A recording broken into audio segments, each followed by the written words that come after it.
Na parte de transição de fase, né, então nós estávamos discutindo já temperatura, né, calor, o que acontece quando fornece energia térmica para um corpo, né, com a expansão, ou pode ocorrer mudança na temperatura, ou transição de fases, né. E a termodinâmica, né, as chamadas leis da termodinâmica, por exemplo, elas são provenientes de observações experimentais, né. Então são comportamentos regulares, né, que a gente observa com regularidade, né, que são enunciados na forma de lei, né, que observamos na natureza. Tá? Então muito se desenvolveu a partir de máquinas térmicas, né, gases, né, nas máquinas térmicas, né, a Revolução Industrial, né, movida a máquina a vapor, né, movida a carvão. Então isso ajudou muito, né, o entendimento desses fenômenos térmicos, né, como você vai entender uma máquina a vapor, como é que você vai poder utilizar isso para a realização de trabalho, né? Para entender isso, como melhorar a máquina e assim por diante, né? Então você acaba desenvolvendo muito da termodinâmica, né? Aqui tem um exemplo. Se eu pegar, por exemplo, eu pegar aqui um material que é isolante térmico, por isso que eu desenhei dessa forma, e eu tenho aqui, por exemplo, um êmbolo, tá? Então eu tenho um recipiente com certo volume e eu consigo movimentar aqui por essa haste, né? Movimentar esse êmbolo. Imagina uma seringa, né? Você reduz aqui o volume sem deixar escapar substância, né? E no caso essas paredes, né, são isolantes térmicas, então sem deixar escapar ou entrar energia térmica. Tá? Então aqui, por exemplo, eu posso realizar trabalho aqui, né, mecânico, por exemplo, empurro isso aqui, aplico uma força, causa um deslocamento, eu causei uma variação do volume, reduzi o volume. Bom, lembra que o trabalho é um certo fluxo de energia térmica, então eu estou injetando energia, é um certo fluxo de energia, né? O fluxo de energia térmica é o calor, né? Eu estou realizando trabalho, portanto eu estou, né, fazendo com que um fluxo de energia entre aqui. Então eu vou alterar a energia interna aqui dentro, energia que eu estou considerando, né, o meu sistema está aqui dentro e ao redor aqui está a vizinhança, né? Então por isso que eu vou me referir à energia interna, nesse caso 1 aqui, né? A energia interna é a energia final menos a final, né, a variação da energia. Então a energia nesse estado menos a energia que ele tinha no estado anterior vai ser a variação da energia interna desse sistema. E no caso aqui, como não tem troca de partículas com o meio e nem troca de energia térmica, então eu só tenho aqui trabalho. Então entrou energia no sistema através da realização de trabalho. Tá? Então a minha variação de energia interna, o ΔU, vai ser igual ao trabalho que eu realizei, né, sobre o sistema. O trabalho vai entrar, ou quando aquele fluxo de energia sai, né, realizou pelo sistema ou sobre o sistema. Tá? Numa situação 2, imagina que eu tenho um pedacinho aqui que me permite não escapar substância, né, entrar ou sair substância, mas me permite, por exemplo, a entrada de energia térmica. Então agora eu tenho aqui, por exemplo, um trabalho mecânico, que é um fluxo de energia que entra, né, do meio para o sistema. Então ele colabora para aumentar a energia interna, mas eu também tenho um fluxo aqui para dentro de energia térmica. Também vai aumentar mais ainda a energia mecânica, a energia interna do sistema. Então a variação da energia interna nesse caso 2, né, vai ser a energia final menos a inicial, vai depender dos fluxos de energia que entraram, né? Vai ser o Q mais W. Tá? Isso é uma forma de ilustrar, né, que matematicamente a primeira lei da termodinâmica é escrita dessa forma. Né? O ΔU é Q mais W. Isso depende do sinal que a gente vai ver depois. A convenção que a gente vai adotar aqui é o seguinte: se entrou energia térmica no sistema, né, um corpo recebeu energia térmica, a gente vai dizer que o calor é positivo. Tá? Como nós fizemos até agora. Né? Se saiu energia térmica, então o calor é negativo. E a gente vai usar essa mesma convenção para o trabalho. Se entrou um fluxo de energia que não é térmica, por exemplo, né? No caso pode ser, por exemplo, energia mecânica, aí você então, vamos dizer que isso aqui vai aumentar a energia do sistema. Né? Então nós vamos dizer que o trabalho é positivo. Tá entrando assim, esse fluxo de energia aqui. E se estiver saindo, né, o trabalho é negativo. Tá? Então quando como neste caso anterior aqui, né? Você realizou trabalho sobre o sistema, tá? A gente está considerando que esse fluxo está entrando aqui, né? Você empurrou isso aqui, então você vai causar alguma alteração na pressão, na temperatura do gás que está aqui dentro, né? Então você realizou trabalho sobre o sistema, é o fluxo de energia que você adicionou aqui na energia interna, tá? E quando o sistema realiza o trabalho, imagina que a substância que está aqui dentro, ela que empurra aqui, né? Então a gente vai dizer que o trabalho, o sistema que está realizando, né? Então ele está entregando um fluxo de energia indo para fora, né? Tá? Por isso que daí é negativo, tá? Então a gente precisa tomar cuidado quando vocês forem consultar alguns livros, por exemplo, da bibliografia.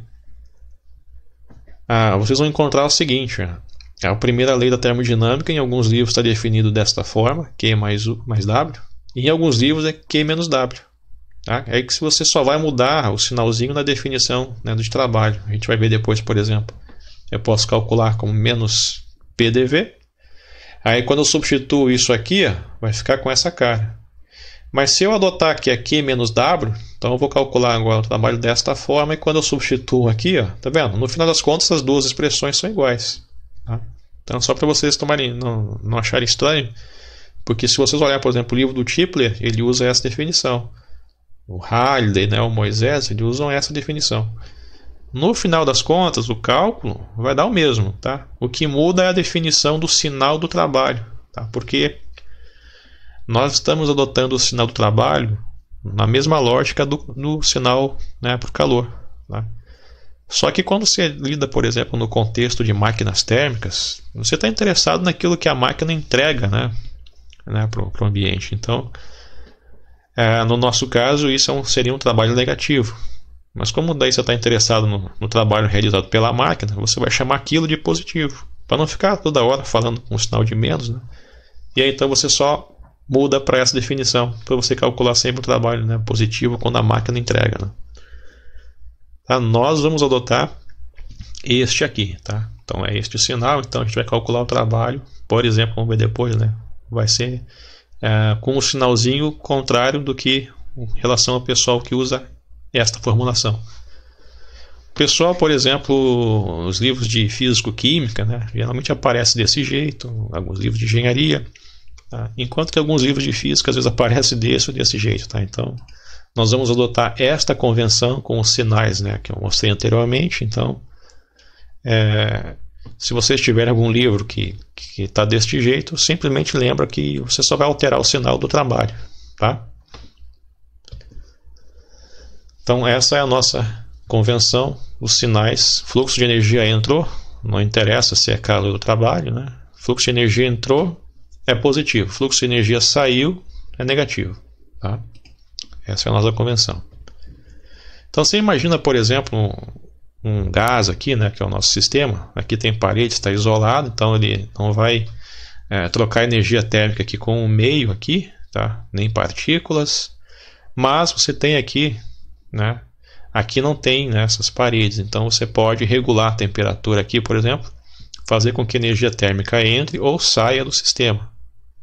E aqui você pode, né, tá representando esferas de chumbo, podia ser grãos de areia, né? Você vai adicionando ou vai retirando, porque aí então esse gás, você pode comprimir aqui, apertar o gás cada vez mais, ou você vai retirando aqui na massa aqui o gás que vai empurrando aqui, tá?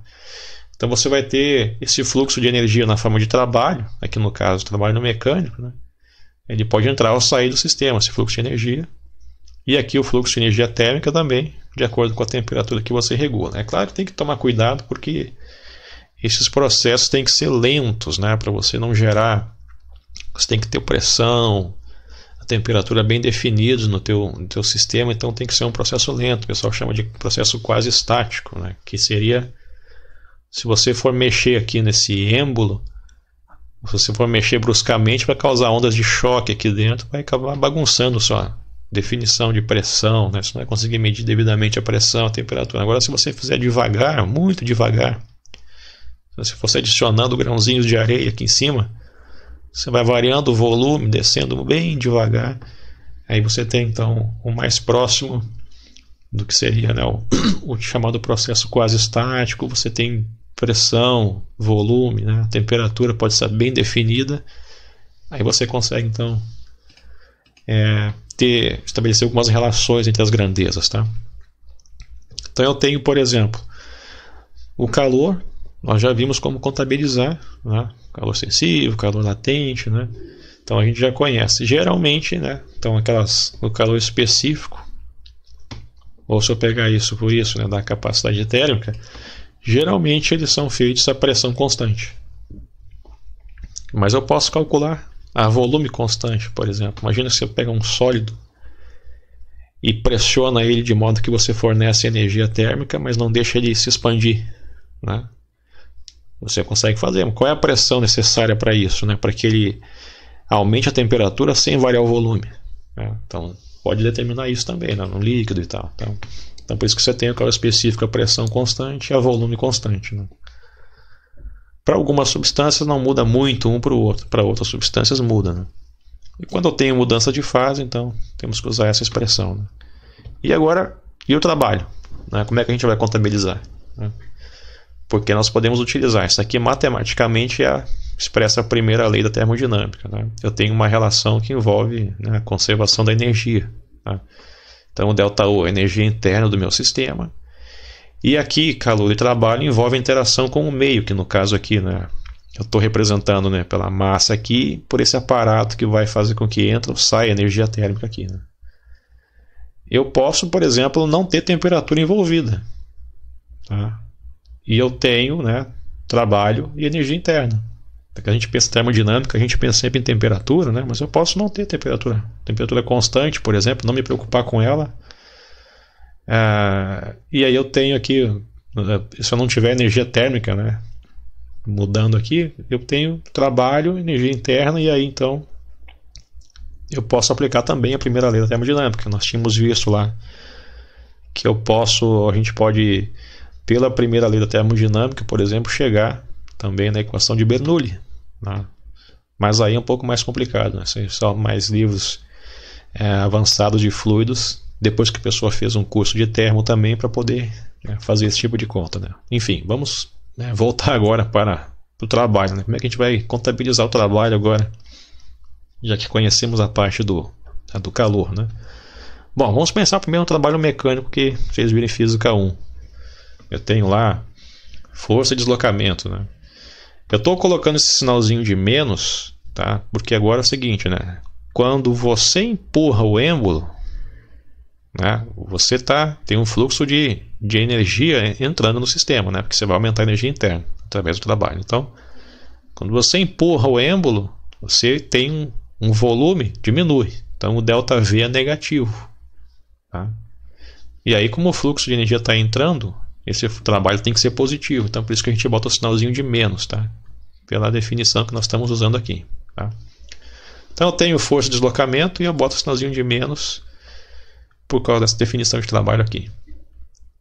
Na verdade tem aquela integralzinha lá, né? Tem o força de deslocamento, mas eu estou pegando tudo na mesma linha, né? E a força constante, né? Então a integral vai dar só deslocamento aqui, né? Você tira se eles estão na mesma direção, o produto escalar vai dar o cosseno de 0 dá 1, né? Então vai ficar o módulo da força, o módulo do deslocamento.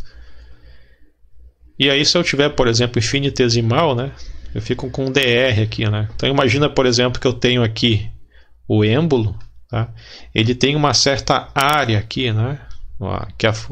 Aqui em cima, né, igual a de baixo.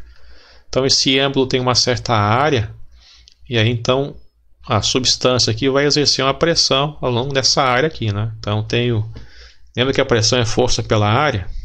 Então, se eu conhecer a pressão aqui, eu posso determinar a força que está atuando, né, aqui dentro, nesse êmbolo aqui.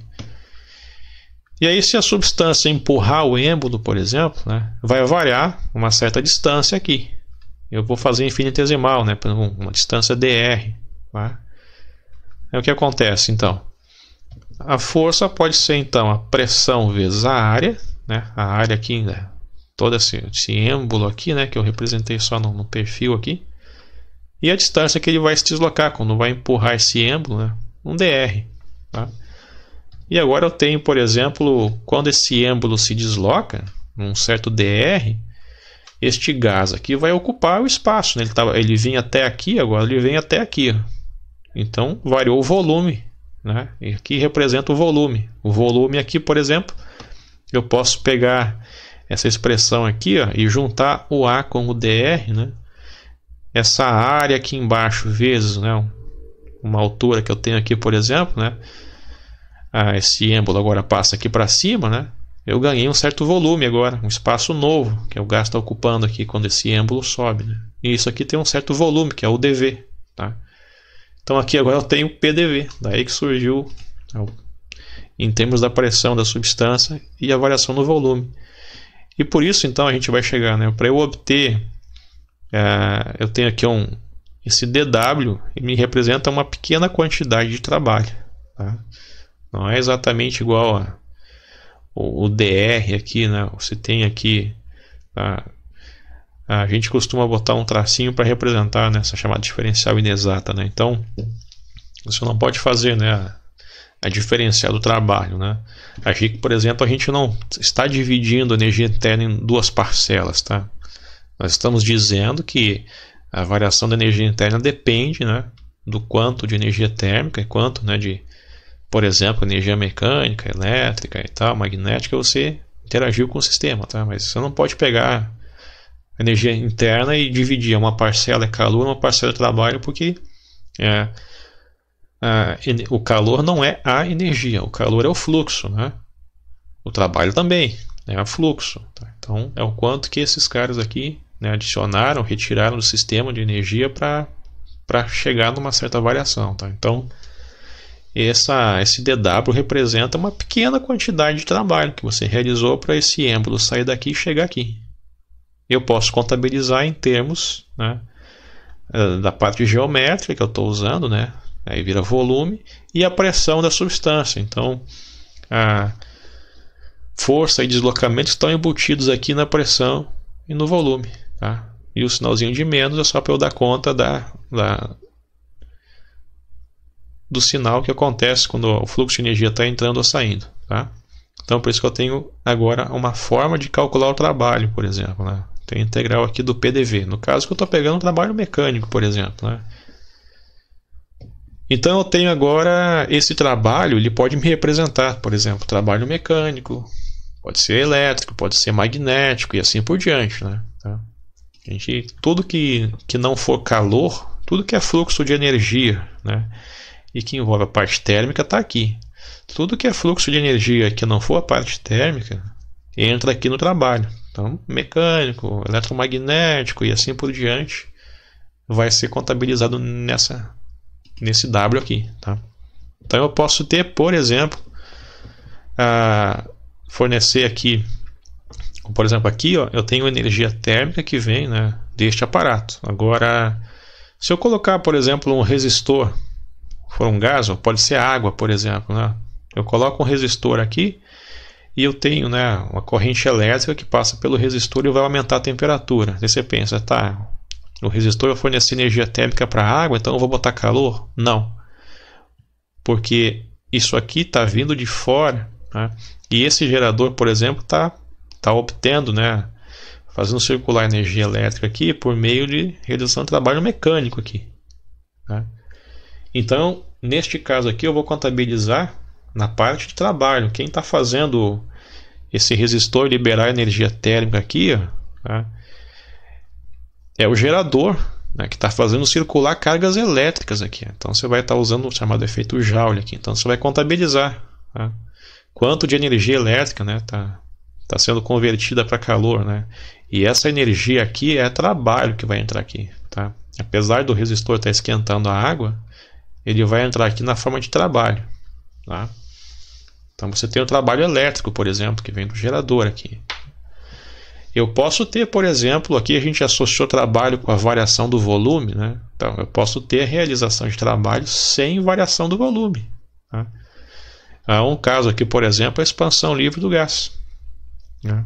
Você tem um recipiente com dois compartimentos, e com uma válvula entre eles, um registro. Então você enche de gás no recipiente, num compartimento, e depois você abre e deixa o gás ocupar o outro. No caso do gás ideal, né, eu não tenho trabalho. No caso real, aí você tem interação entre as partículas, até pode ter uma pequena quantidade, né? Mas em modo geral você vai ter o gás vai ocupar um volume maior e ele não está empurrando nada, né, por exemplo, né? Então ele está variando o volume sem realização do trabalho, né? No caso, lembra do experimento de Joule? Colocou as pás ali ligadas no sistema mecânico, variou a temperatura da água. Então ele não forneceu energia térmica ao material, né, diretamente. Foi através do trabalho que variou a energia interna do sistema, né? E aqui teve variação da temperatura, né? A gente pode utilizar uma expressão para calcular, né, quanto de energia térmica equivaleria, né, àquela quantidade de energia mecânica fornecida, tá? Mas ele forneceu, né, a parte, né, da energia que ele forneceu entrou nessa expressão aqui, tá? Entrou nessa parte aqui, né, que é o trabalho, tá? Então tem que cuidar bastante se a sua energia está entrando, né, por aqui ou por aqui, tá? Eu tenho agora, por exemplo, vamos imaginar um gás aqui onde você varia, né, lentamente, né, por exemplo, as propriedades, a pressão. Você varia lentamente, muito devagar o volume aqui, de modo a você ter pressão, né, temperatura bem definida. Aqui, por exemplo, se eu mantiver a temperatura constante, então eu não falo de temperatura, e eu vou variar a pressão e o volume, por exemplo, desse sistema aqui. Eu vou partir do ponto inicial e quero chegar no ponto final aqui. Mas eu posso ir por qualquer caminho, né, entre esses dois pontos aqui. Eu representei aqui, a gente tem 3 caminhos diferentes. Eu vim para cá, o caminho B, eu tenho o caminho A aqui e o caminho C. Tá? Todos eles têm em comum o ponto inicial e o ponto final. Né? Tem um valor aqui de pressão e de volume, né, no ponto inicial, e tem um valor diferente de pressão e diferente de volume no ponto final. Bom, então a gente percebe aqui o que? Independente do caminho que eu percorro, né, eu vou chegar lá com o mesmo valor de pressão e volume, certo? Fazendo experimentos, né, é que se percebeu que a energia interna ela independe do caminho que você vai, tá? Ela só depende dos pontos inicial e final do sistema.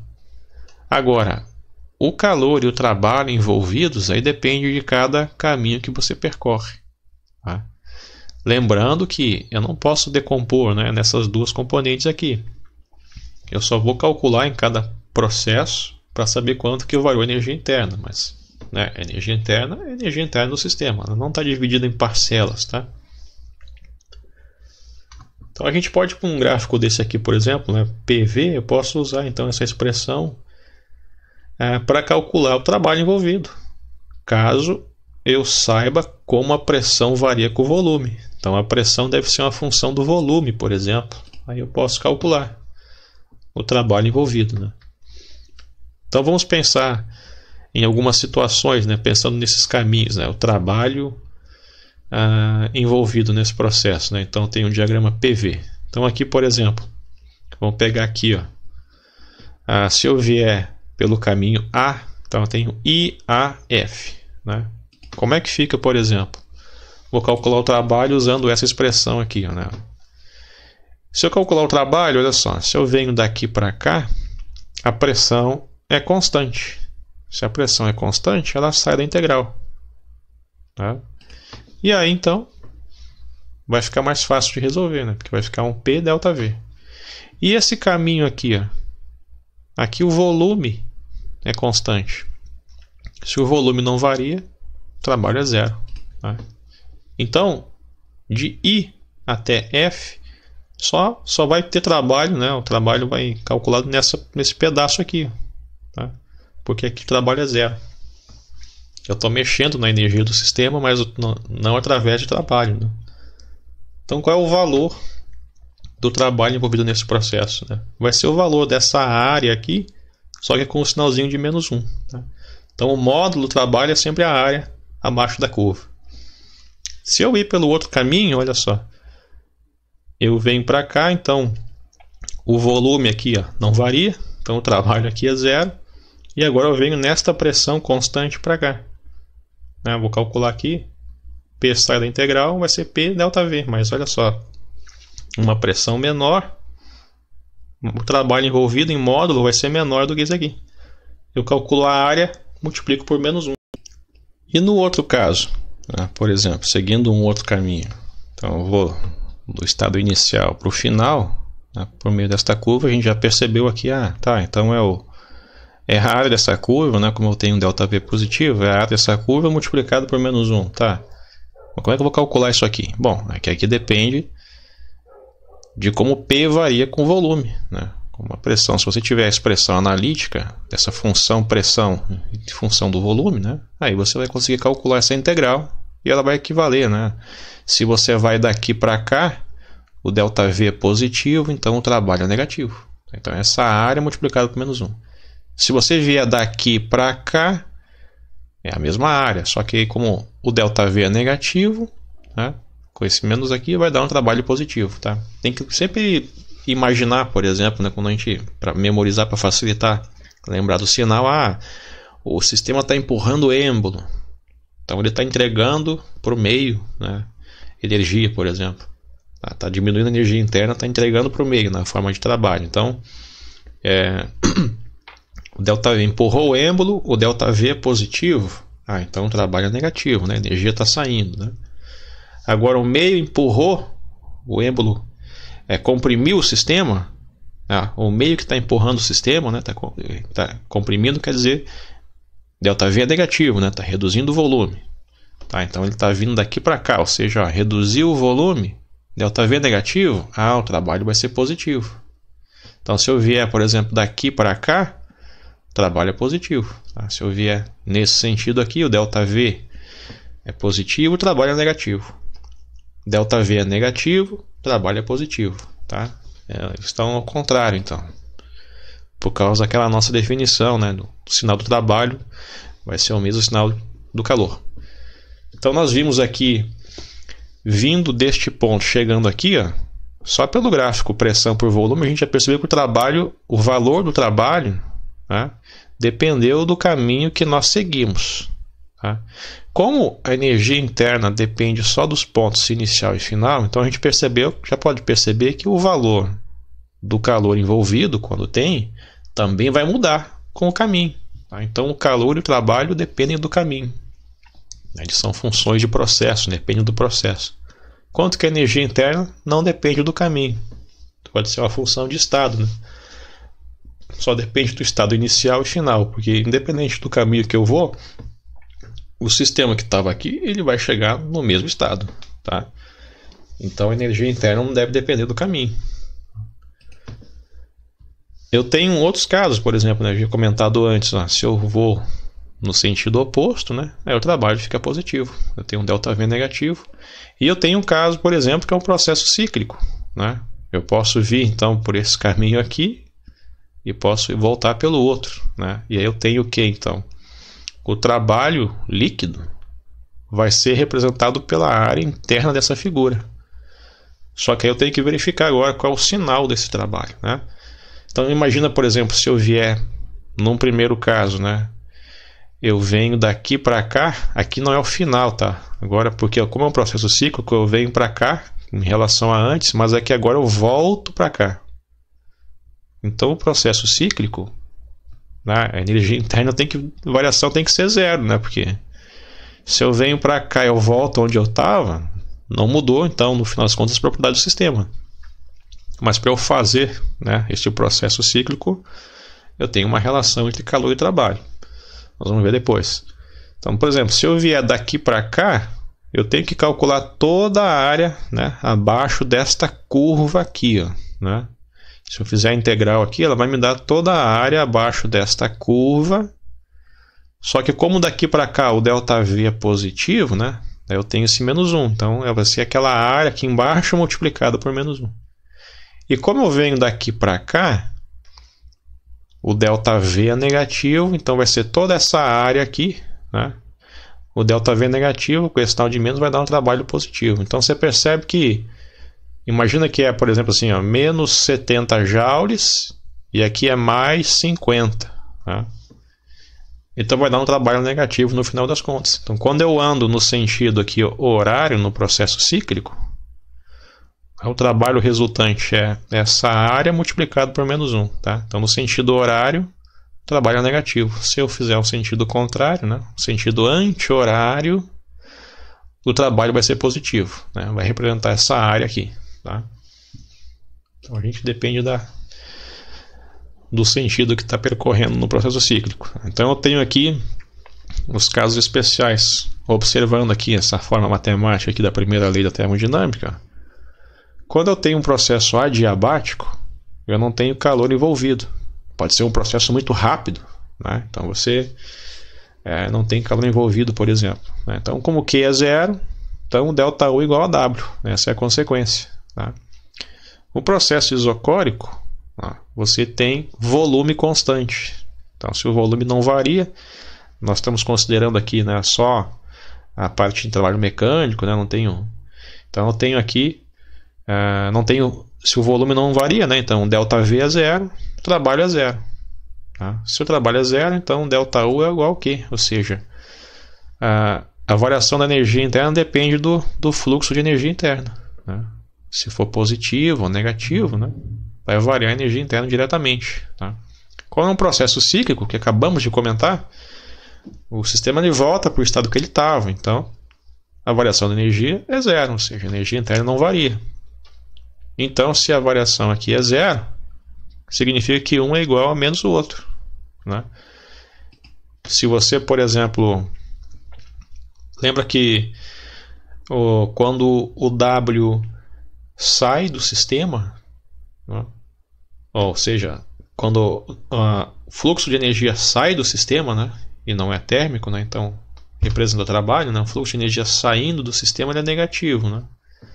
E aí você tem, então, levar em conta esse sinalzinho, porque você vai relacionar um com o outro. Né? Se você não tem variação de energia interna, quando você fornece energia térmica para o sistema, né, isso aqui vai implicar no trabalho. Né?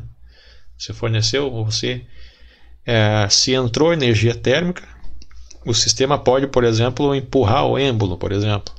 E aí, então, ele vai estar entregando para o meio a energia na forma de trabalho. Então, fica um com um sinalzinho de menos. Né? Tá? A gente vai ver depois isso aqui com mais detalhes. A gente pode ter outros casos aqui também.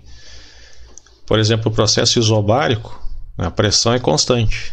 Então, naquela integral, o P sai da integral, vai ficar menos P integral de dV, que é o ΔV, né? Variação do volume. Então, processo isotérmico, a temperatura é constante. A gente vai ver, por exemplo, o gás ideal. A energia interna depende só da temperatura. Se ela for constante, então a energia interna, a variação vai ser zero. Né? E aí eu tenho então também o equivalente nesse caso. Né? Eu tenho que Q igual a menos W. E quando o sistema for isolado, né? Você não tem fluxo de energia, né? Seja na forma, né, térmico ou trabalho, né? No caso aqui a gente está pegando só mecânico. Então a variação da energia interna é zero também, ou seja, a energia interna fica constante. Né? Então tem alguns casos aí a considerar para utilizar, né, obter consequências a partir, né, da primeira lei da termodinâmica. Vamos pegar aqui agora um exemplo, né, vamos colocar números agora. A massa de 1 kg de água a 100 graus Celsius é convertida em vapor a 100 graus Celsius. Ou seja, você já partiu, né, considerando 1 kg tem mais ou menos então 1 litro, você tem água a 100 graus Celsius, forneceu energia térmica, obteve vapor de água na mesma temperatura. Né? Tá aqui pressão constante. Então, o volume de água varia do valor inicial, que é 1 litro, tá? Estava no estado líquido, para 1.671 litros, tá? Vapor a 100 graus Celsius. Tá? Então você teve uma transição de fase aqui. Então vamos imaginar que você tem água, depois tudo isso vira vapor e se expandiu, né? Aumentou o volume, então, né, subiu aqui. E isso tudo a pressão de 1 atm. Tá? A pressão, igual, imagina que você coloca lá uma panela com água né, no fogão para aquecer. Começa a sair vapor. Isso é uma transição de fase que acontece a pressão atmosférica constante. Né? Então é algo assim. Então nós temos aqui o valor do trabalho envolvido no processo, né? Quanto de energia térmica transferida, né? Então calcular o calor aqui, e a variação da energia interna no sistema. Então nós tínhamos feito antes cálculos envolvendo a transição de fase, né? Agora vamos juntar agora o que nós vimos aqui, conectar o calor do trabalho, né, na primeira lei da termodinâmica. Como é que fica com a energia interna? Então a gente vai pegar aqui o trabalho envolvido, ó, tem aquela menos integral de PDV, tá? Como a pressão ela é constante, 1 atm, então a pressão sai da integral, vai ficar, né, o ΔV aqui. Então a pressão tem que utilizar em Pascal, né, no SI, a variação no volume, tá? O sinalzinho de menos, né, tá aqui. Então o volume a gente está usando aqui também de litros, passamos para metros cúbicos. E aí calculando então esse trabalho vai resultar, né, em módulo, né, 169 kJ, tá? Então o sinalzinho de menos é porque como o sistema, né, empurrou o êmbolo, vamos pensar assim, né, ele teve uma variação no volume, né? Então ele está entregando isso para o ambiente, por exemplo, né? Então o sistema que está realizando o trabalho, tá? Isso, claro, da onde que é proveniente isso? Você tem que fornecer energia térmica. Então vamos ver. A energia térmica faz com que haja mudança de estado físico e também o sistema precisa, né, para manter a pressão constante, se expandir. Tá? Então vamos contabilizar essas coisas com calma. Quanto de energia térmica, né, foi envolvida, né, durante o processo? Né? Quanto você precisou fornecer ao sistema? Como houve só uma mudança de fase aqui, a gente vai utilizar então o calor latente, né, de vaporização. Tem 1 kg de água, com este valor tabelado eu tenho então, a gente tem que colocar o sinal de mais, né, porque está indo do líquido para o vapor, né? Então você está fornecendo, né, está entrando energia térmica no sistema, o calor é positivo, tá? Então eu tenho aqui 2.256 kJ. Então agora que eu tenho o Q e o W, eu vou usar a primeira lei da termodinâmica e eu tenho então o meu W, a gente calculou aqui negativo, né? Então vai ficar isto menos isso. Então quanto que variou a energia interna do sistema? 2.087 kJ, né? 2 quase 0,09 MJ. Eu tenho agora então 3 quantidades. Veja só. Você forneceu esta quantidade de energia térmica para o sistema. Só que não foi tudo isso utilizado para variar a energia do sistema. Uma parte disso, né, foi utilizada para fazer com que o sistema, né, aumente o seu volume, ó, mantendo a pressão constante. Tá? Então, o restante é que foi para a energia interna. Isso aqui é que faz depois... foi o necessário para você mudar a distância média entre as partículas, né? A coesão entre elas, para mudar do estado líquido para o estado de vapor. Então essa parcela aqui, ó, você vai ter agora da energia fornecida, né, que foi a energia térmica. Essa parcela aqui, divido isso por isso aqui, vai dar uns 7,5%, é que foi utilizada para o vapor se expandir, né? 7,5% da energia fornecida. O restante, a maior parte da energia, ela foi necessária para essa mudança da energia interna, para mudar do estado líquido para o estado vapor. Tá? Então a maior parte foi utilizada para o sistema, né, mudar de estado físico. Uma pequena parcela foi necessária para o sistema, né, abrir caminho, né, e poder ocupar esse espaço a pressão constante, por exemplo. Né? Teve essa variação no volume. Tá? Então, nós temos aqui agora um outro exemplo. O sistema termodinâmico é constituído por 3 kg de água a 80 graus Celsius. Mediante a agitação da água, realiza-se 25 kJ de trabalho sobre o sistema. Tá? Lembra que tem uma diferença do trabalho realizado sobre o sistema e o trabalho realizado pelo sistema. Né? Quando o sistema empurra o êmbolo, ou quando o ambiente, né, empurra o êmbolo, né, então está realizando trabalho sobre o sistema. Né? E ao mesmo tempo remove-se 15 kcal de energia térmica. Então determine a variação da energia interna e a temperatura final do sistema. Tá? Então nós temos aqui essa energia que entrou via agitação, né, é o trabalho, vai entrar lá no W. Tá? E a outra parte, que é a energia térmica, já está até aqui a unidade de calorias, né? A gente já sabe que é energia, só que é, né, energia térmica. Tá? Nós temos que fazer conversão de unidades também. Então você tem aqui a água a 80 graus Celsius.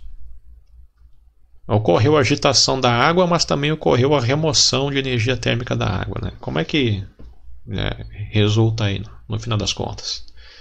Então ele quer saber aqui a variação da energia interna e a temperatura final do sistema. Então nós precisamos lidar com variação da energia interna, calor, trabalho. Quem conecta essas grandezas é a primeira lei da termodinâmica. Temperatura final, vamos ter que verificar o que aconteceu, né? Então vamos pegar primeiro a letra A. A gente precisa converter isso aqui para joules. Então a gente já sabe o equivalente mecânico da caloria, né? O quilocaloria, né, é o 10 na 3 calorias, tá? E aí então nós obtemos, né, 62,8 vezes 10 na 3 joules, ou, né, 62,8 quilocalorias, tá?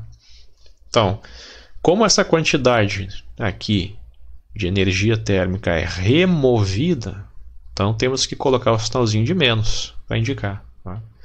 Agora, você por meio de agitação, né, realizou trabalho sobre o sistema. Então o trabalho entrou no sistema, né? Energia entrou no sistema, né? Então o trabalho aqui é positivo, tá? Esse fluxo de energia que entrou no sistema é positivo. E agora então eu vou calcular a variação da energia interna, Q mais W. Então o Q é negativo, o W é positivo. Eu tenho aqui então menos 37,8 kJ é a variação da energia interna. Ou seja, no final das contas, a energia interna do sistema diminuiu. Então você imagina, você mexeu aqui com calor e trabalho, e no final das contas a energia diminuiu. O que acontece? Então o sistema aqui está a 80 graus Celsius. Se no final das contas a energia do sistema diminuiu, energia interna, bom, isso deve reduzir a temperatura dele, né?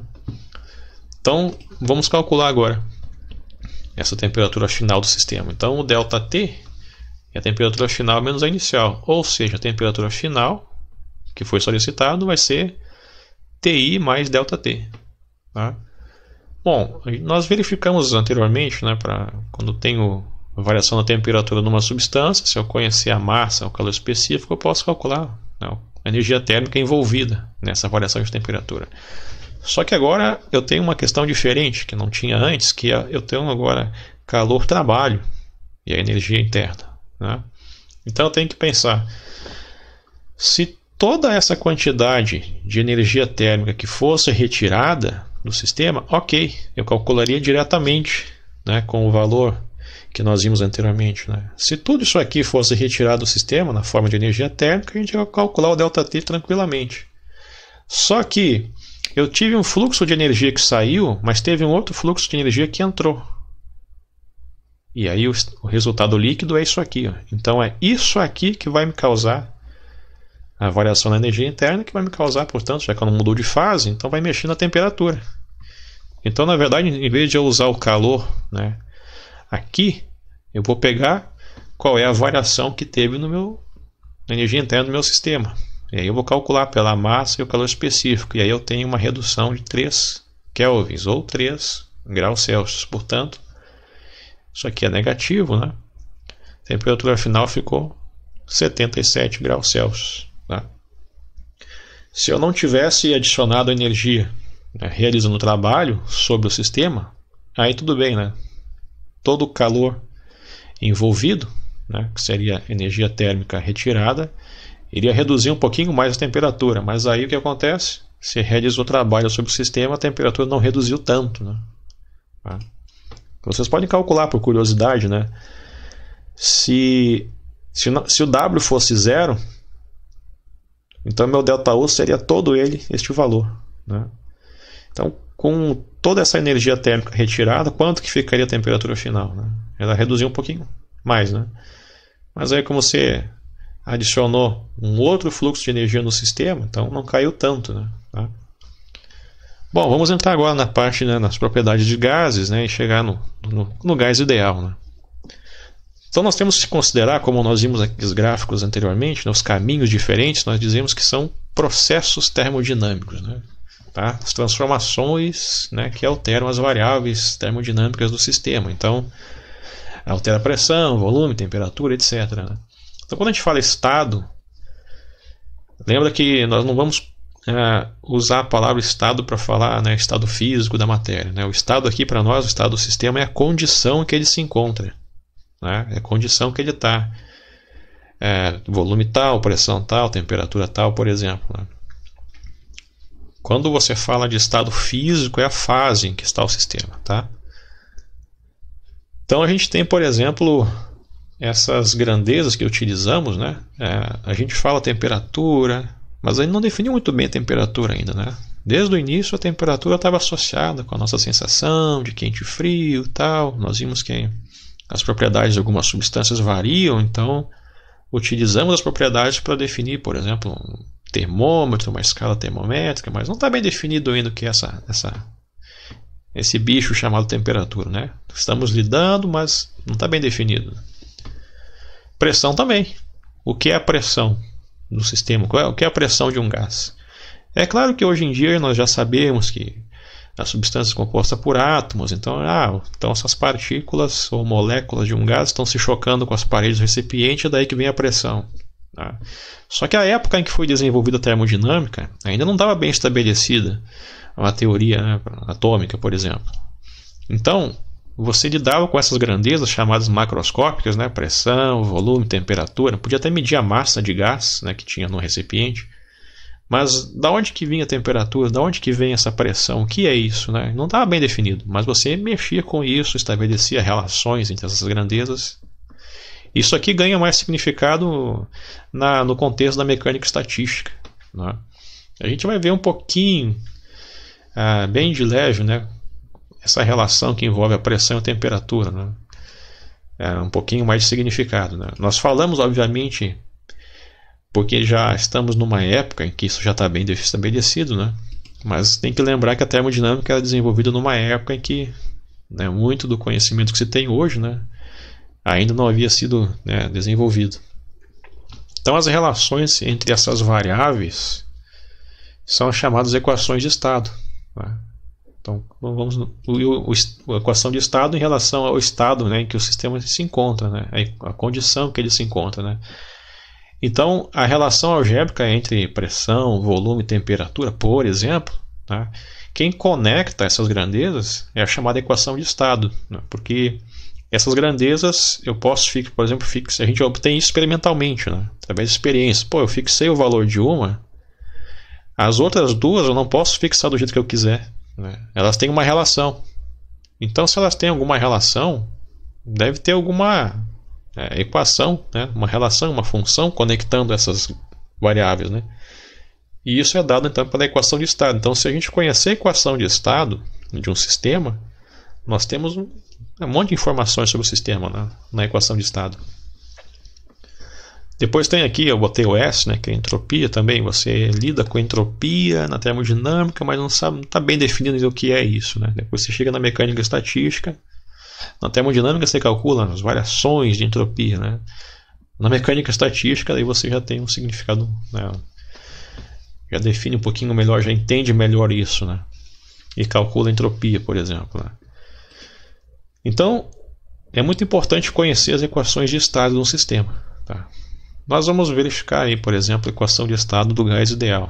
Vamos ver só de leve, de gás real também. Né?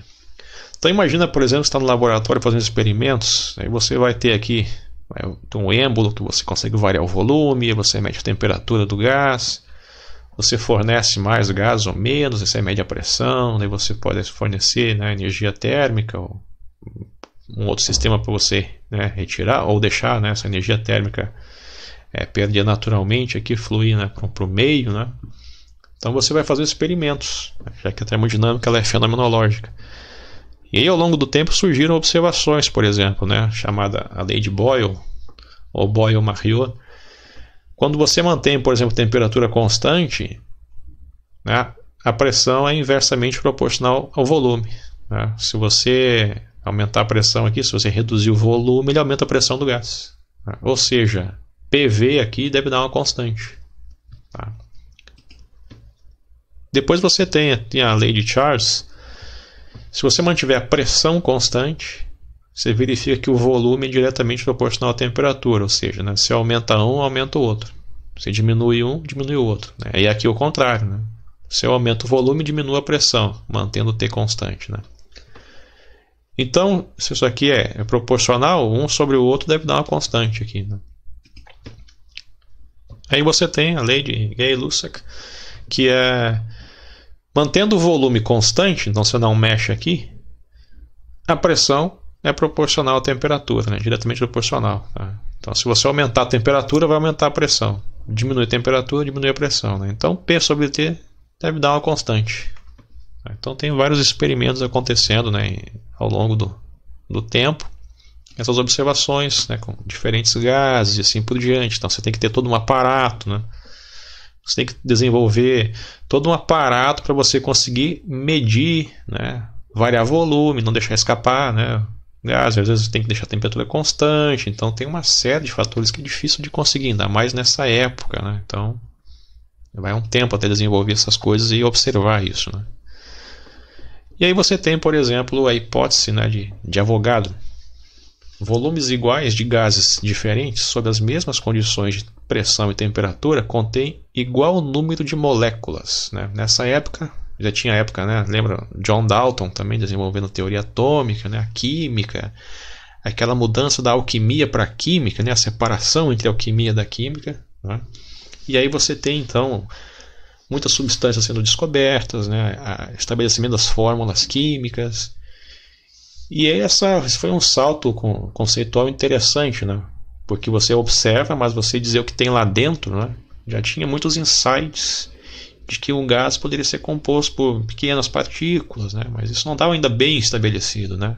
Algumas pessoas imaginavam, né, outras coisas, né? Então foi um salto aqui interessante, porque você observa aqui o seguinte: nas condições normais de temperatura e pressão, tá? Quando você coloca então diferentes gases na pressão, por exemplo, de 1 atm e a temperatura de 0 graus Celsius, tá?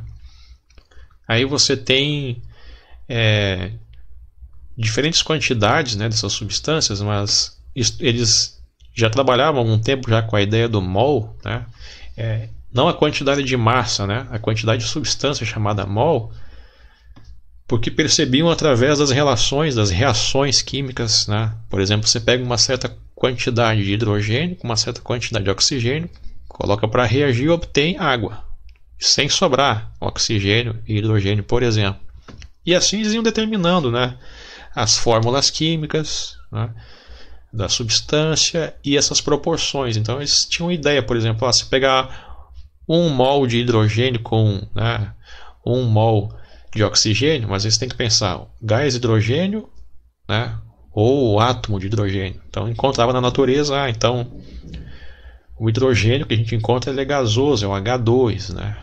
O gás, o oxigênio, é o O2, né? Então, por exemplo, você vai pegar uma certa proporção de hidrogênio com uma certa proporção de oxigênio para obter água, que é o H2O, né? E aí então eles começaram a determinar que o tal do mol era aquela quantidade necessária para você colocava para reagir, e você media a massa. Então você sabia, 1 mol de hélio tem 4 gramas. 1 mol de gás nitrogênio, né, tem 28 gramas. Tá? 1 mol CH4 é o metano, né, tem 16 gramas. Agora, quando você colocava esses diferentes gases, né, 1 mol de cada gás, que tem massas diferentes, né, mas 1 mol de cada gás na mesma pressão e temperatura, eles ocupavam mais ou menos o mesmo volume, tá? 22,415 litros, né? 22,42 litros por aí. Então,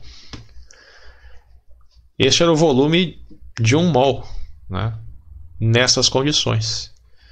Então foi um salto aqui você dizer que, bom, eles têm 1 mol de cada substância, tem o mesmo número de entes. Tá? É por isso que é na mesma pressão, temperatura, tem o mesmo volume, é mais ou menos o mesmo número de entes, né, de partículas ou moléculas que tem aqui dentro, né? Então você tem aqui o volume de 1 mol de cada substância na CNTP, né, 22,4 litros por mol, né? Esse é o volume molar.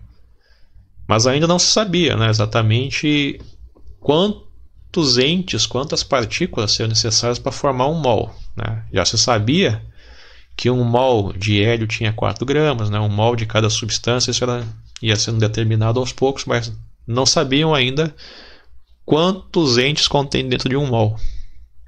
E aí você tem então a lei de Avogadro, né? O volume de gás a uma dada pressão é diretamente proporcional à quantidade de substância, né? Então você ia definir a quantidade de substância, você pode ter a quantidade de massa, né? Matéria, massa, ou essa quantidade de substância, em vez de você falar em gramas, quilogramas de gás, né? Você falava em termos de mol, essa é a quantidade de substância. Então, o que o Avogadro percebeu, então você tem, mantendo a pressão e temperatura constante, né? O volume proporcional à quantidade de substância, né? O número de mols da substância.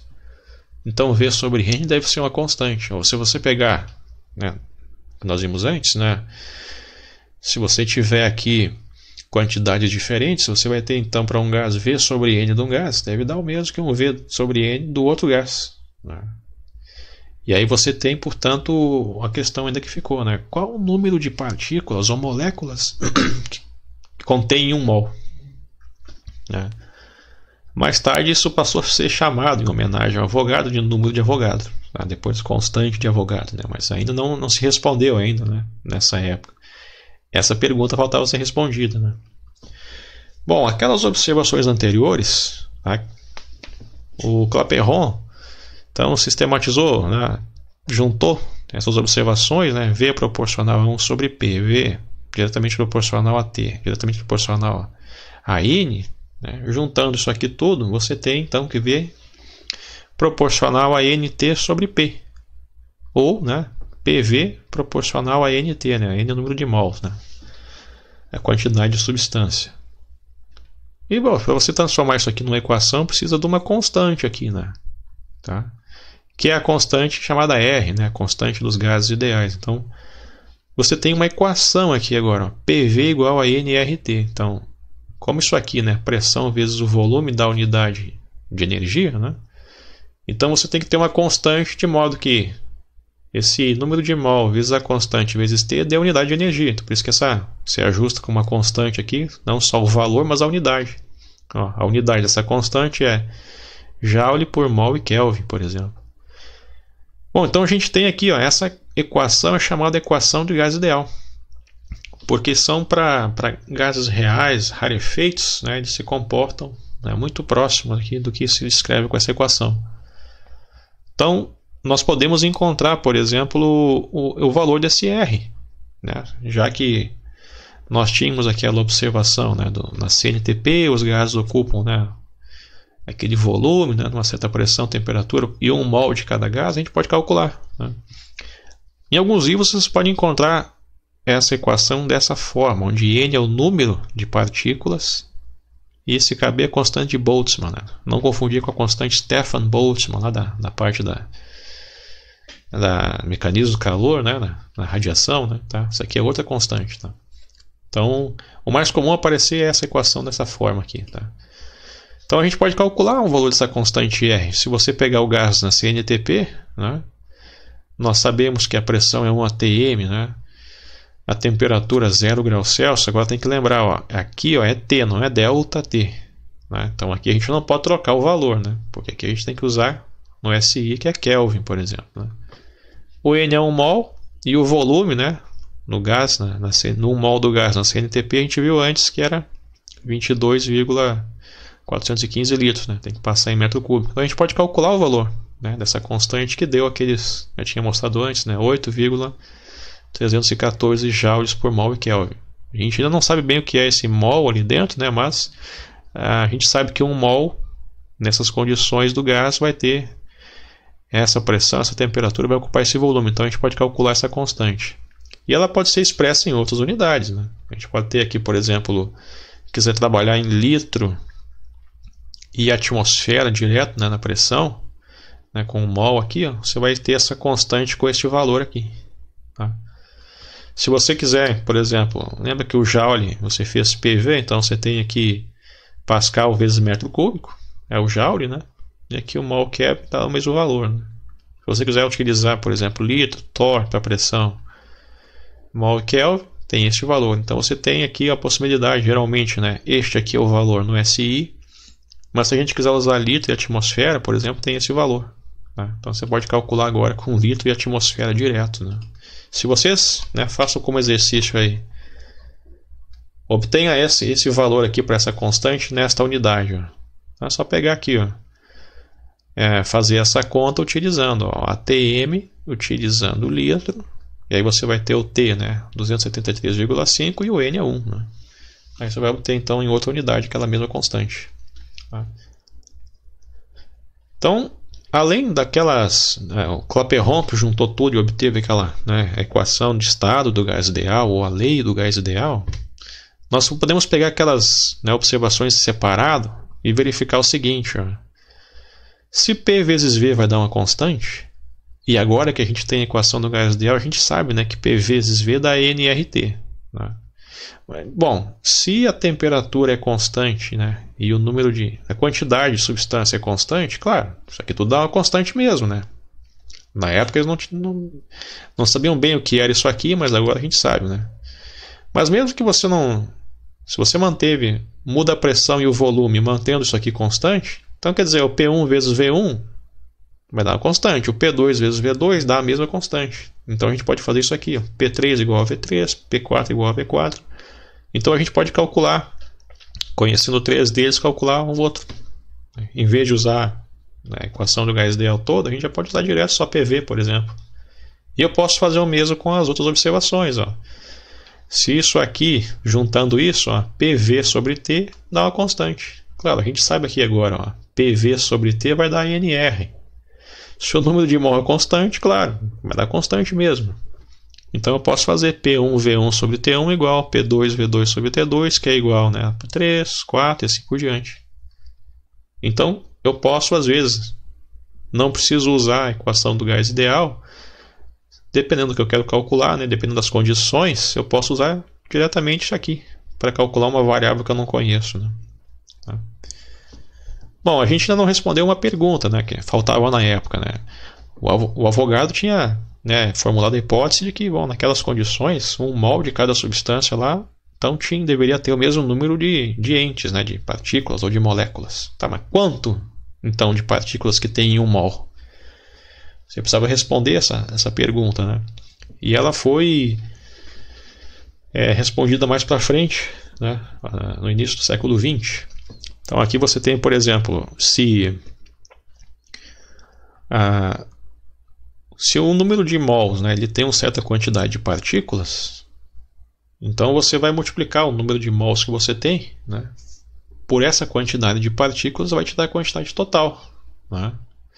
Então você pode relacionar essa quantidade de partículas que tem em cada mol, né? E aí vezes, se você tem 2, 3, 4 mols, aí você vai ter a quantidade total de partículas. Né? Então, você pode calcular, inclusive, desta forma ou desta forma. Né? Se você tiver a massa da substância e a massa molar, então você pega, por exemplo, se cada mol você faz aquele experimento que a gente viu antes, né, quando na CNTP, por exemplo, você sabe que os gases têm aquela mesmo volume, né? Então você sabe que a massa de gás que tem ali equivale a 1 mol. Então você pode determinar a massa molar. Então se um gás tem a massa molar de 14 gramas, né, por mol, e você tem 28 gramas de gás, então você sabe que tem 2 mol de gás. Né?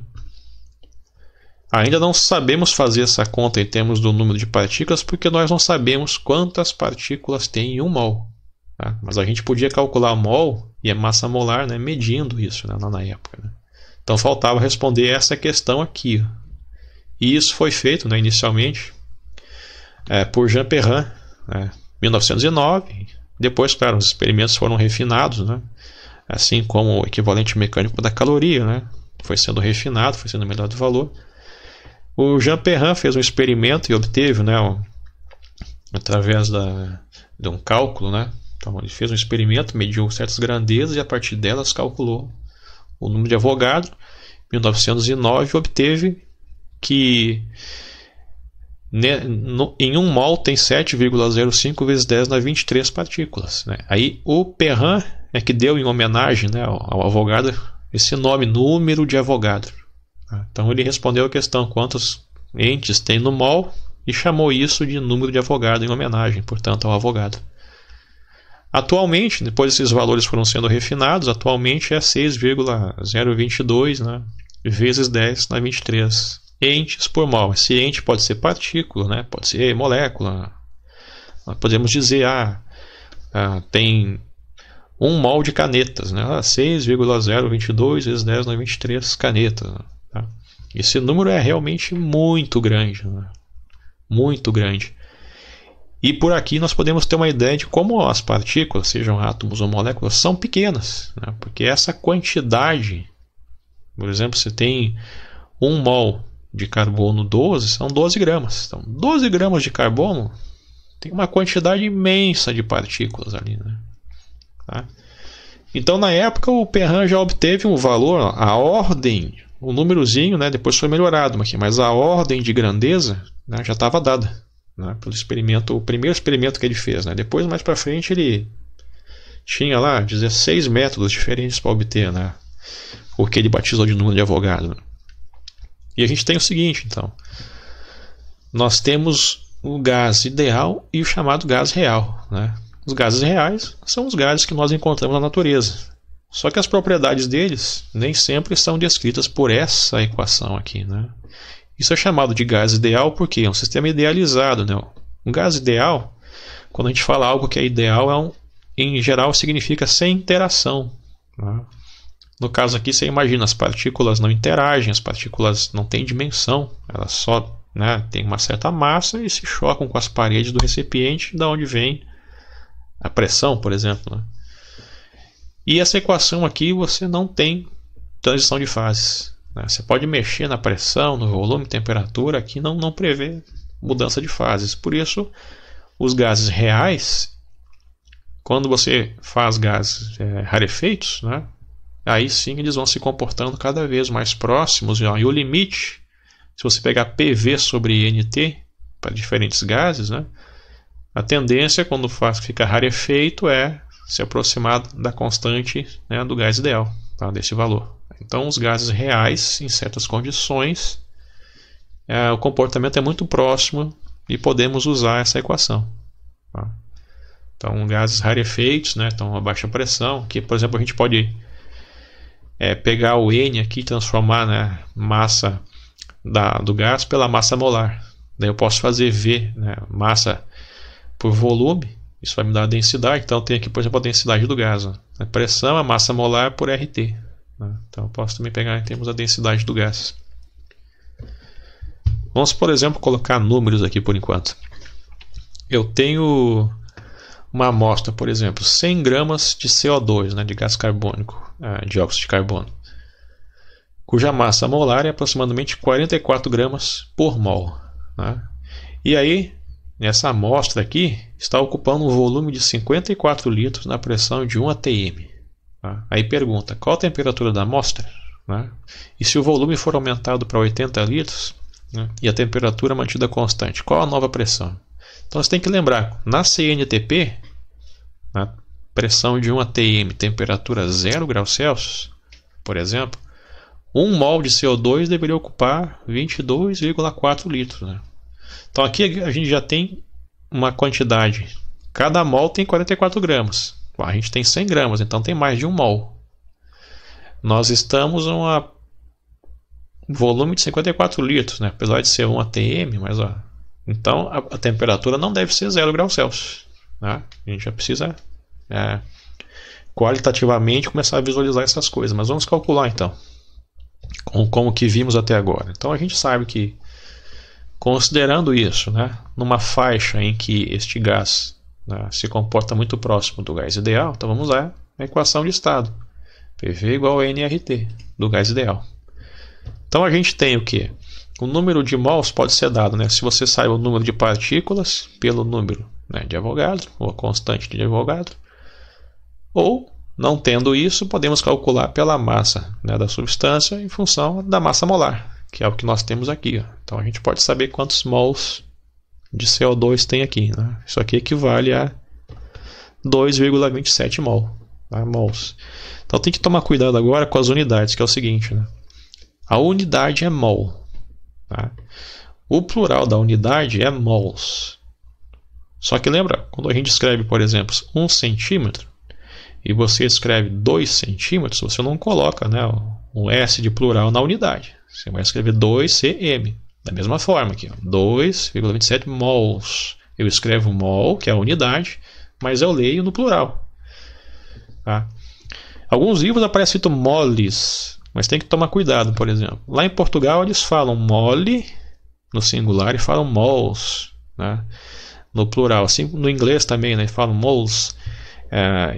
Algumas pessoas falavam assim por causa, talvez, influência do latim, não sei, né, mas aí se convencionou falar mol e mols, tá? Assim como Pascal, a gente fala pascals e não pascais, né? Então aqui eu estou escrevendo a unidade, mas como é plural aqui, eu leio mols, tá? Então tem que tomar só um cuidado com a terminologia aí das coisas, tá? E eu vou calcular a temperatura, então, conhecendo essa equação aqui agora e os valores envolvidos, eu posso calcular o T, né? PV sobre NR. Está aqui então, né? Pressão no SI, tá? O volume, ó, no SI, então litro tem que passar para metro cúbico, né? 1 metro cúbico são 1000 litros, tá? Então 1 litro é 1 sobre 1000, né? 10 na menos 3 metros cúbicos. A quantidade, né? Número de mol, e aqui constante R. Então vou fazer a conta, ó. Pascal, pressão vezes volume é a unidade de energia, né? Então Pascal metro cúbico, já joule corta com esse joule. O mol com esse mol, ele fica 1 sobre Kelvin, passa para cima, fica Kelvin, que é a unidade de temperatura que eu quero calcular, né? Então minha temperatura é de 289,85 kelvins, ou seja, em torno de quase 17 graus Celsius, né? Então essa é a temperatura que está o gás nessas condições. Depois foi perguntado, né? Então, se o volume aumentar para 80 litros, né? Então de 54 para 80, né? E se você mantiver a pressão constante, qual é a nova pressão? Desculpa, manter a temperatura constante, qual a nova pressão, né? Então você tem 100 gramas de gás num certo recipiente, 54 litros e pressão de 1 atm. Se você agora começar a puxar o êmbolo, né, para aumentar o volume dele, mas você mantém a temperatura constante, então você está fornecendo ali energia térmica, né? Qual vai ser a nova pressão para manter a temperatura na quase 16 graus Celsius ali, né? Então vamos calcular agora de dois jeitos, ó. Eu tenho a temperatura do gás e ela vai ficar constante. Eu tenho o número de mols e o meu volume final aqui é este, né? 80 litros. Então, como eles estão conectados as grandezas, né, pela equação de estado, então vou usar a equação de estado para calcular a pressão final, ó, nRT sobre V. Tá? A temperatura é constante, o volume final aqui é 80, qual é a pressão, né, final agora? Então vai ser nas unidades dadas. Então você tem que de novo chamar a atenção de vocês, ó. Aqui aparece T, não é delta T, então eu não posso trocar Kelvin por Celsius, tá? Tinha chamado a atenção desde o início, agora a gente está vendo, né, que apareceu T e não um delta T, tá? Eu vou calcular a pressão, vai dar 0,684 vezes 10 na 5 pascals, né? Ou, né, converte para ATM, né, vai dar 0,675 ATM. Que estava aqui, ó, 1 ATM, então eu vou para ATM para ficar mais fácil verificar, né, quanto que aumentou, né, quanto que diminuiu. Então eu tive que, você puxou o êmbolo para ele aumentar o volume, então o gás vai ocupando um volume cada vez maior, e você ainda forneceu energia térmica para ele poder ficar com a temperatura constante, e mesmo assim a pressão caiu, né, para 0,675, né. Eu posso resolver isso de outro jeito. Lembra que, dadas algumas condições, né, olha só, nós vimos antes, o N é constante, o T é constante, o R é constante, pô, então tem uma relação entre P e V, né? Eu posso usar o que nós tínhamos visto, né, a lei de Boyle, ou Boyle-Mariot, que é P1V1 igual a P2V2. Vai dar um cálculo muito mais rápido, né? Eu não preciso converter unidade nada, porque eu tenho aqui, por exemplo, se eu quero calcular uma pressão, né, a unidade que eu usar para volume vai cortar aqui, ó. Então eu não preciso converter nada, já faço direto, tá? Vai ficar 54 por 80, né? E vezes 1 dá aquilo ali, então fica 0,675, muito mais rápido, tá? Então a gente precisa estar atento às vezes que existem caminhos mais rápidos para chegar ao mesmo resultado, tá? Bom, vamos seguindo então. Nós já sabemos então a equação de estado para o gás ideal. E agora, como é que fica o gás real, né? Primeira aproximação que se chega é a equação de Van der Waals. Olha só, já começou a ficar um pouco maior o negócio, né? Nós temos aqui dois parâmetros, A e B. Porque nós temos aqui uma correção, levando em conta, né, que as partículas têm um certo volume, às vezes chama de volume finito, né? Porque no gás ideal, né, é como se as partículas não tivessem volume, porque elas não se encontram, porque se elas se encontrarem, isso é interação, né? E quando você mexe na pressão, né, a distância média das partículas, se elas interagem, você vai começar a ter transição de fase. Então, você não tem dimensão das partículas aqui, né, no gás ideal. E como você leva em conta então o volume que as partículas ocupam, também você vai ter uma correção na pressão, né? Então você está levando em conta interações aqui, né? Às vezes a equação de Van der Waals ela aparece nessa forma aqui. Se você pegar o N e dividir aqui, vai ficar o volume por mol, volume molar.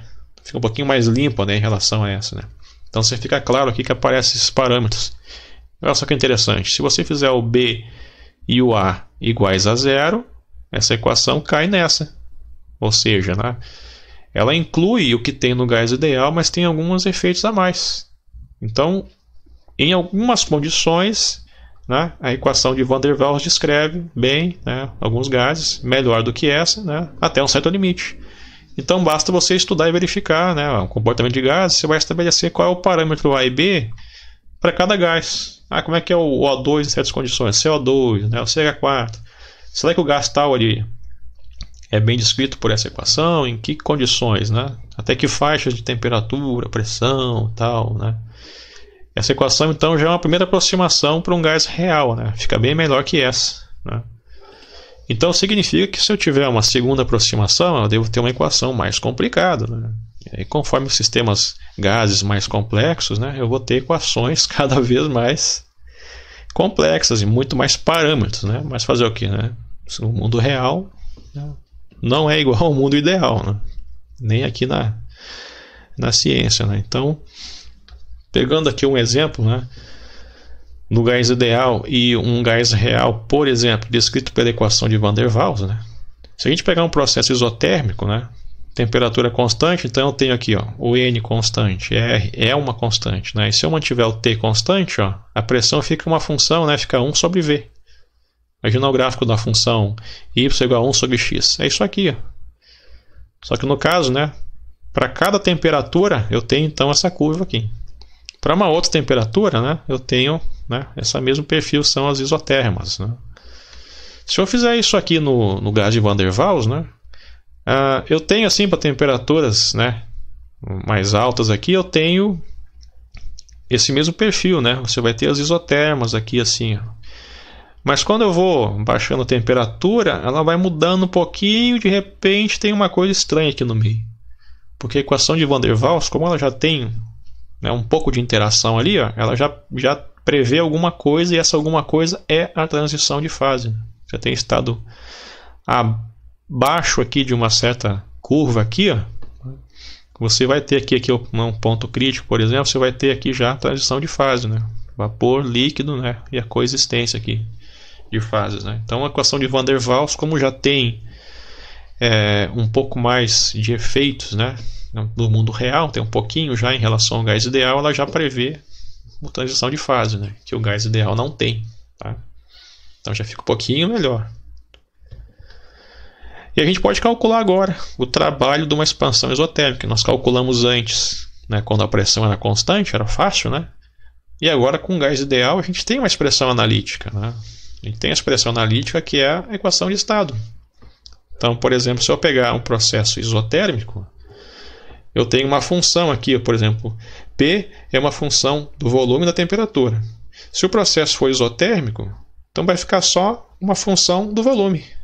E aí eu tenho uma expressão analítica, né? E eu posso... Lembra aquelas isotermas?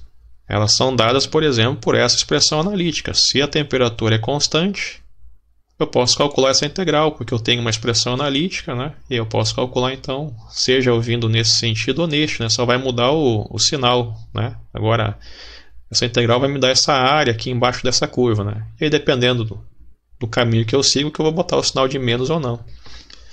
Então, por exemplo, se eu tenho a variação do volume positiva, né? O volume final maior que o inicial, então o trabalho é negativo, ou seja, então essa integral que vai me dar essa área aqui com o sinalzinho de menos 1 da minha definição, né, de sinal do trabalho. Então vou calcular agora o trabalho num processo isotérmico, né, no caso uma expansão, para o gás ideal. Então aqui a pressão agora eu tenho a expressão analítica, né, nRT sobre V. Como eu mantenho, né, a temperatura, o número de mols constante, isso aqui já é uma constante, isso sai da integral. E eu faço uma integral de 1 sobre V, né? dV sobre V. Né? Então, a integral de dx sobre x, se lembrar da aula de cálculo, vai dar um logaritmo. Né?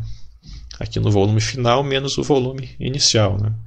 E utilizando propriedade de logaritmos, vai ficar com esta forma. Tá? Então, eu tenho o trabalho num processo isotérmico para o gás ideal. Tenho aqui uma expressão analítica agora, bonitinha. E obviamente o sinal que vai mudar aqui, se eu tiver um volume maior ou menor, o inicial, né, vai mudar o sinal do log, que vai interagir com esse sinal. Então, se eu reduzir o volume, essa expressão aqui vai me dar um trabalho positivo. Né? Se eu aumentar o volume, vai me dar um trabalho negativo. Né? Porque aí eu estou... energia térmica, tem um fluxo de energia entrando ou saindo no sistema, né?